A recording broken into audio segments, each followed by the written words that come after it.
नमस्कार दोस्तों, स्वागत है आपका आईटीआई पेपर्स में। दोस्तों आज हम आईओसीएल यानी कि इंडियन ऑयल कॉरपोरेशन लिमिटेड में आईटीआई वैकेंसी के बारे में डिस्कस करेंगे। हम इसमें जानेंगे कि इसका एलिजिबिलिटी क्राइटेरिया क्या है, कौन कौन सी ट्रेड में हम इसमें अप्लाई कर सकते हैं, एज लिमिट क्या है और भी बाकी सारी डिटेल्स हम इसमें डिस्कस करेंगे। तो चलिए स्टार्ट करते हैं। आईओसीएल में अलग अलग क्वालिफिकेशन के अकॉर्डिंग वैकेंसीज आई है। इसमें आपकी बीएससी की वैकेंसी है, बीटेक की भी है, आईटीआई की भी है, 12th पास की भी है। हम बेसिकली इसमें डिस्कस केवल आईटीआई वैकेंसी के बारे में करेंगे। जो आईटीआई में वैकेंसी आई है वो मैकेनिकल ट्रेड की आई है। क्वालिफिकेशन जो क्राइटेरिया है इसका वो आपका मैट्रिक है with ITI in fitter trade, और जो उत्तीर्ण की अवधि है वो मिनिमम 2 इयर्स की है। इसको हम आगे डिस्कस करेंगे कि ये क्या कह रहा है। और ये अलग अलग लोकेशन में ये वैकेंसी अवेलेबल है। गुवाहाटी में आपको टोटल वैकेंसी 4 है आपकी, बरूनी में 10 है, गुजरात में आपकी 42 है, हल्दिया में 20 है, मथुरा में 16 है, पानीपत में 80 है, डिगबॉय में 6 है, बोनगाईगोन में 6 है और प्रदीप में आपकी 5 वैकेंसी है। तो अलग अलग लोकेशन के हिसाब से इन्होंने वैकेंसी को डिस्ट्रीब्यूट करा है दोस्तों। बाकी इसमें जितनी वैकेंसीज हैं वो ऑलमोस्ट आपकी मतलब की नहीं है, कुछ बीएससी की है, कुछ डिप्लोमास की है। देखिए इसमें अगर आप डेटा एंट्री की जॉब करना चाहते हैं तो आपके लिए इसमें वैकेंसी है 12th पास की। अगर आपने 12th पास करा हुआ है तो आप डेटा एंट्री में आप अप्लाई कर सकते हैं और फ्रेशर भी इसमें अप्लाई कर सकते हैं। और एक और है इसमें ट्रेड अप्रेंटिस डेटा ऑपरेटर, पर इसके लिए आपके पास सर्टिफिकेट होना जरूरी है और इसमें भी आप एटलीस्ट 12th पास होना चाहिए इसके लिए, और आपके पास इसके सर्टिफिकेट होना चाहिए डोमेस्टिक डेटा एंट्री ऑपरेटर का। देखिए ITI qualification in relevant trade यानी कि आप मैकेनिकल ट्रेड में आपकी आईटीआई होनी चाहिए क्योंकि मैकेनिकल की वैकेंसी आई है, और आप पास होने चाहिए। ऐसा कुछ परसेंटेज नहीं है नंबर का कि आपके 60% आने चाहिए या 70% आना चाहिए, ऐसा कुछ नहीं है दोस्तों। केवल आप अपने जो ट्रेड है उसमें आपके पास सर्टिफिकेट होना चाहिए, पास होने चाहिए, और फुल टाइम आपका आईटीआई का कोर्स होना चाहिए। एनसीवीटी और एससीवीटी दोनों ही अप्लाई इस अप्रेंटिस के लिए कर सकते हैं। देखिए एक और इसमें जो चीज है, a candidate should not have undergone apprentice training earlier और has been pursuing apprenticeship training under the apprentice act, यानी कि ये आपकी पहली अप्रेंटिस होनी चाहिए। इन केस आपने पहले अप्रेंटिस करी है कहीं से तो आप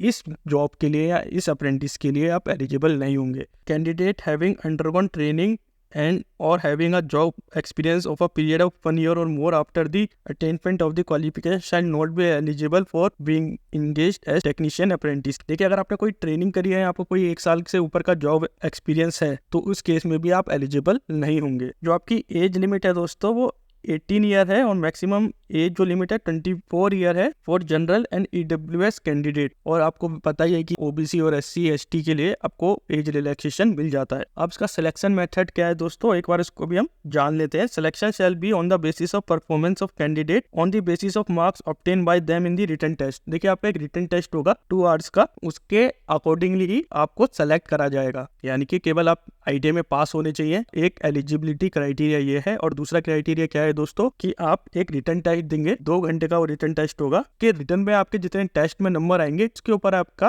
क्वालिफिकेशन निर्भर करेगा। इन केस ऑफ टाई 2 और more marks in the written test the date of birth of senior age shall be factor to be considered in that order only to place a candidate rank in the merit list। यानी कि अगर आप 2 person हैं और दोनों के number same है तो उस केस में सिलेक्शन प्रोसीजर क्या होगा, उस केस में सिलेक्शन प्रोसीजर होगा कि किसकी एज ज्यादा है। मान के चलिए आपकी एज 1 साल कम है किसी दूसरे पर्सन से, तो जिसकी एज आपसे ज्यादा है उसका सिलेक्शन कंसीडर करा जाएगा। और candidate applying for apprenticeship at Guwahati refinery, Barauni, Gujarat, Digboy and Bongaigaon, written test will be conducted at the location of respective refinery unit। यानी कि अगर आपने ये वाली लोकेशन चूज करी है दोस्तों, कौन कौन सी, गुवाहाटी करी है, बरूनी करी है, गुजरात करी है, डिगबॉय करी है, तो उस केस में जो आपका रिटन टेस्ट होगा वो उसी रिफाइनरी वाली लोकेशन में होगा। यानी कि अगर आपने गुवाहाटी चूज करा है तो गुवाहाटी रिफाइनरी के अंदर ही आपका रिटन टेस्ट कंडक्ट कर दिया जाएगा। देखिए अगर आपने उसके अलावा जो भी अलग दूसरी रिफाइनरी चूज करी है जैसे हल्दा या मथुरा, पानीपत रिफाइनरी, तो उस केस में आपका जो पेपर होगा वो या तो कोलकाता की लोकेशन में होगा, नोएडा की लोकेशन में होगा, न्यू दिल्ली और भुवनेश्वर, डिपेंडिंग जो हम चूज करेंगे कि हमारी प्रेफरेंस लोकेशन कौन सी है, तो उस केस में आपका जो सेंटर पड़ेगा वो इस लोकेशन में पड़ेगा। रिटन टेस्ट में आपके कौन से क्वेश्चन होंगे दोस्तों, ऑब्जेक्टिव टाइप क्वेश्चन होंगे, यानी कि 4 ऑप्शन होंगे आपके पास, आपको एक ऑप्शन इसमें चूज करना होगा। और मिनिमम जो क्राइटेरिया है रिटन टेस्ट में 40% मार्क्स है, यानी कि आप एलिजिबल तभी हो पाएंगे कि एटलीस्ट आपके 14% मार्क्स रिटन टेस्ट में आने अनिवार्य हैं। ये बात होगी जनरल की। तो SC/ST की केस में आपको 5% का रिलैक्सेशन मिला है, 35% आपके मिनिमम क्वालिफिकेशन हो जाती है दोस्तों। Obtain obtaining minimum qualification mark in the written test does not confer any right or claim by the candidate being shortlisted for document verification। अगर आपके रिटर्न में इतने मिनिमम मार्क्स आ भी गए तो भी आप इस चीज़ को क्लेम नहीं कर सकते हैं कि आप शॉर्टलिस्टेड हो चुके हैं दोस्तों। तो ये सारी चीज़ें हैं। अब डॉक्यूमेंट वेरिफिकेशन में क्या क्या जरूरत पड़ेगी आपको, 10th पास सर्टिफिकेट की जरूरत पड़ेगी दोस्तों, आपको डेट ऑफ बर्थ के प्रूफ की पड़ेगी, कॉलेज की मार्कशीट में अप्लाई करा है जैसे डेटा एंट्री वाली में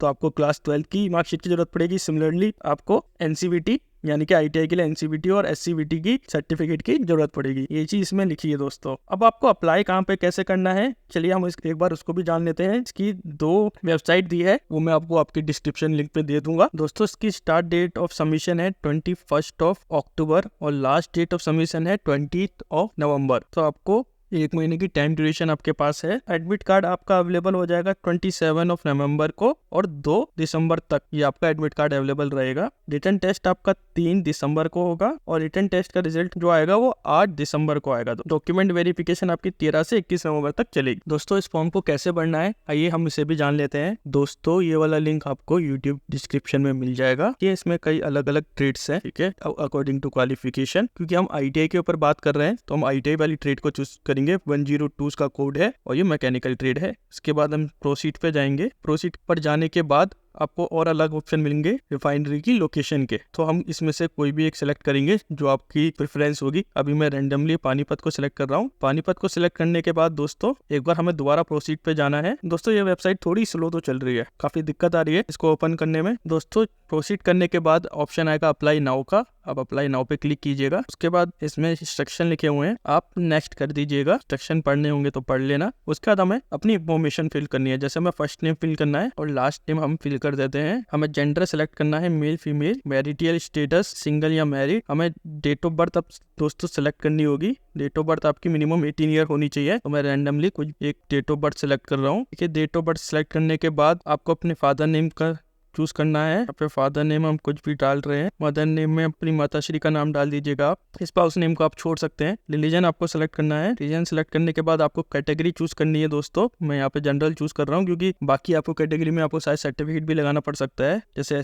SC ST OBC में। उसके बाद अगर आप फिजिकल हैंडीकैप्ड हैं तो आप यस चूज करेंगे। उसके बाद लाइबिलिटी टू डिक्लेयर ये आपको सेलेक्ट करना होगा। इसमें आप अगर आप फिजिकल डिसेबल नहीं है तो आप सब में नो सेलेक्ट करिएगा। एड्रेस आपको चूज करना है, एड्रेस आपको टाइप करना है दोस्तों। अब अपना एड्रेस यहाँ पे आप टाइप कर दीजिएगा। सिटी आप चूज कर लीजिएगा। मोबाइल नंबर आपको डालना है दोस्तों। अपना स्टेट आप सेलेक्ट कीजिएगा और नियरेस्ट रेलवे स्टेशन आपको चूज करना है, जो आपके घर के सबसे पास रेलवे स्टेशन होगा। उसके बाद आपको अपने सिग्नेचर को अपलोड करना है दोस्तों। और जो आप सिग्नेचर अटैच करेंगे दोस्तों उसमें आपकी जो हाइट होनी चाहिए वो 40 पिक्सल्स होनी चाहिए और विड्थ जो नीचे 150 होनी चाहिए। और जो फोटो का साइज है वो एटलीस्ट 4 KB तो होना ही चाहिए। तो मैंने यहाँ पे एक पिक अपलोड कर दी है। ठीक है, आपका ग्रीन आ गया, मतलब ये पिक बिल्कुल सही आपकी हाइट और विड्थ की है। उसके बाद आप नेक्स्ट सेलेक्ट कीजिएगा। दोस्तों एक दिक्कत आ रही है इसमें बार बार, क्योंकि मुझे लगता है कि इसका जो IOCL नेटवर्क है वो स्लो चल रहा है। तो दोस्तों ये वाली जो चीज़ है, जितना मैंने आपको प्रोसीजर बताया है उतना उसके बाद आपको केवल उसमें और ज़्यादा डिटेल्स आपके सर्टिफिकेट, एजुकेशनल सर्टिफिकेट आपको अपलोड करने होंगे दोस्तों। तो ये सारी चीज़ें करनी है। आप फॉर्म फिलअप करने का लिंक मैं डिस्क्रिप्शन में दे दूंगा और कोशिश करना है कि इस फॉर्म को आप रात में फिलअप करें। मुझे लग रहा है कि दिन में काफ़ी ज़्यादा ट्रैफिक होने की वजह से साइट काफ़ी स्लो चल रही है और कभी कभी साइट में दिक्कत भी आ रही है। तो दोस्तों अगर आपको ये वीडियो पसंद आया है तो प्लीज़ इस वीडियो को लाइक कीजिए और हमारे चैनल को सब्सक्राइब कीजिए। And thanks for watching.